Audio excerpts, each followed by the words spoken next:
लड़की ने बस एक नजर अपनी माँ पर डाली, जो चोरी छिपे कपड़े बदल रही थी।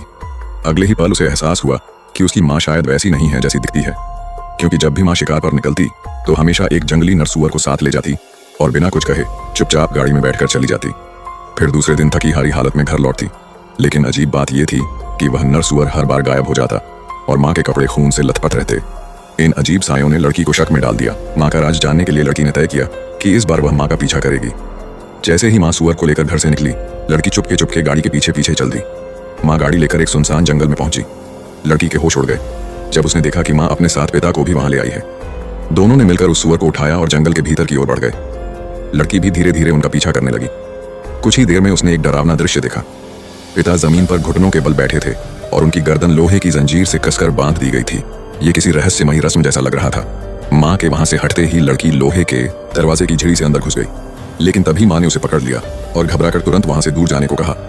मगर लड़की उसकी बात कैसे मानती। वह सुअर की चीख पुकार की आवाज सुनते हुए आगे बढ़ गई। फिर अचानक उसके सामने ऐसा भयानक दृश्य आया कि उसकी सांसें थम गईं।